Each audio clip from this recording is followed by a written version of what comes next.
Hello दोस्तों, नमस्कार। कैसे हैं आप लोग। यूनिवर्सल टारगेट में आप सभी लोगों का स्वागत है। दोस्तों, दूसरा पेपर डीएलएड फर्स्ट सेमेस्टर का दूसरा पेपर शिक्षण अधिगम का सिद्धांत, इसके बारे में आज बात कर लेते हैं। क्या क्या क्वेश्चन पूछे गए हैं दोस्तों। तो चलिए, जो पूछे गए हैं एक एक नंबर के क्वेश्चन उसको पहले देख लेते हैं। पहला क्वेश्चन है, ब्लूम के अनुसार शिक्षण का उद्देश्य है। तो देखिए, शिक्षण का उद्देश्य की अगर बात कर लेते हैं तो इनमें सभी आ जाएगा। क्या आ जाएगा? उपयुक्त सभी सही हो जाएगा, क्योंकि ज्ञानात्मक, भावात्मक और क्रियात्मक 1964, 65 और 66 तीनों में दिए थे इन्होंने।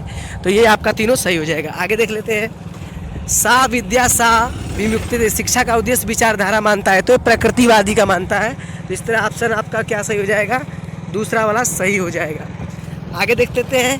गेस्टाल्ट मनोवैज्ञानिक सिद्धांत पर आधारित शिक्षण सूत्र है, तो विशिष्ट से सामान्य की ओर ऑप्शन का आपका तीसरा सही हो जाएगा।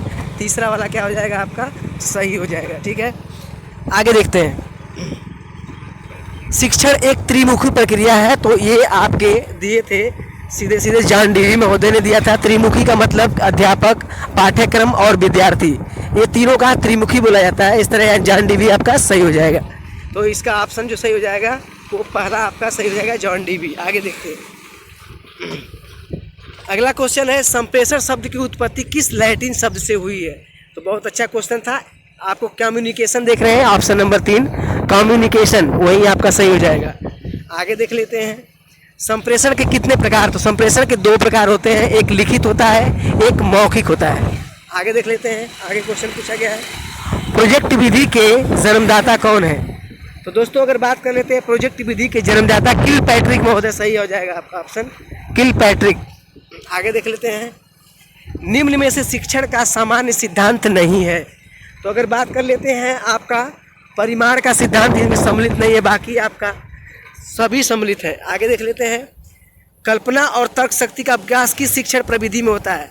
तो देखिए दोस्तों, अगर बात कर लेते हैं कल्पना शक्ति का, इसमें 2 ऑप्शन में डाउट था हमको, प्रश्नोत्तर विधि में और व्याख्यान विधि में। हालांकि बहुत अभ्यर्थियों से मिले हैं, तो व्याख्यान विधि सही है, इसका ऑप्शन नंबर ए सही हो जाएगा। आगे देख लेते हैं। सुकराती विधि का संबंध, तो सुकराती यानी सुकरात प्रश्नोत्तरी विधि ये फेमस है। तो ऑप्शन आपका जो सही हो जाएगा वो हो जाएगा आपका तीसरा वाला। आगे देख लेते हैं। क्वेश्चन पूछा गया, शिक्षक केंद्रित शिक्षण में शिक्षा का केंद्र बिंदु। तो शिक्षा का केंद्र बिंदु विद्यार्थी होता है, तो इस तरह ऑप्शन आपका सही हो जाएगा। चलिए आगे देख लेते हैं और भी क्वेश्चन पूछा है, शिक्षण सूक्ष्म शिक्षण पद्धति के जन्मदाता। तो ये बहुत ही अच्छा क्वेश्चन पूछा गया था। DLN आपका सही हो जाएगा। DLN आपका सही हो जाएगा। पाठ प्रस्तावना कौशल का आधार बिंदु। तो पाठ प्रस्तावना कौशल का आधार बिंदु पूर्व ज्ञान होता है। सबसे पहले विद्यार्थी को आप पूर्व ज्ञान उसकी जांच करेंगे, उसके बाद ही आप प्रस्तावना का निर्माण करेंगे।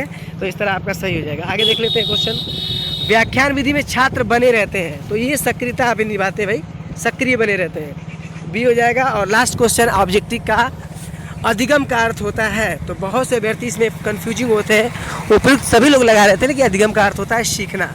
ठीक है, इसको लर्निंग बोलते हैं। तो ये आपका हो जाएगा। आगे देखिए, क्वेश्चन पूछा गया एक नंबर का क्वेश्चन में कि संप्रेषण की परिभाषा दीजिए। तो संप्रेषण की परिभाषा देना था। संप्रेषण के मुख्य घटक कौन कौन से होते हैं, जैसे हो गया प्रेषक हो गया, ग्राही हो गया, नियोजक हो गया। तो ये सब आपके यहाँ क्या होते हैं? घटक होते हैं। शिक्षण में अभिप्रेरणा का सिद्धांत। आगे देखिए, प्रशिक्षण में क्या अभिप्राय है। प्रशिक्षण और शिक्षण दोनों में डिफरेंस होता है। शिक्षण जो है कि अध्यापक द्वारा विद्यार्थियों को सिखाया जाता है, ये शिक्षण होता है। जबकि अगर बात कर लेते हैं प्रशिक्षण की बात करते हैं, अध्यापक खुद डाइट्स पर जाकर प्रशिक्षण प्राप्त करते हैं। तो दोनों में डिफरेंस था। पुनर्मिलन कितने प्रकार का होता है। तो पुनर्मिलन स्किनर महोदय ने दिया था, इसका 2 प्रकार होता है, आंशिक और रेखी। बाल केंद्रित शिक्षण की कोई 2 विशेषता लिखना था, इसके लिए अलग से वीडियो बनाऊंगा। पर्यटन विधि पेस्टोलॉजी महोदय दिए थे। प्रयोग दर्शन विधि का संबंध किससे है, तो इसको देख लेते हैं। तो दोस्तों, आगे क्वेश्चन है, प्रयोग दर्शन विधि सर्वाधिक किस विषय में प्रयोग होती है। तो विज्ञान की विधि में प्रयोग होती है। प्रयोग दर्शन विधि सूक्ष्म शिक्षण को परिभाषित करना था, तो आप लिख सकते थे कि स्किनर महोदय का एक डिफिनेशन बहुत फेमस है, पुनर्मिलन क्रमिक विज्ञान है, तो आप लिख सकते थे। और शिक्षण कौशल की परिभाषा लिखना, श्यामपट कौशल की 2 घटक लिखना था, बहुत सिंपल, चाक डस्टर लिख दिए होते हो गया होता आपका। तो दोस्तों, इस तरह इसकी अलग वीडियो बनाऊंगा। बाकी आप इतनी वीडियो आप मिला लीजिएगा, आंसर अपना आंसर मिला लीजिएगा। बाकी अगली वीडियो मिलते हैं, तब तक के लिए धन्यवाद।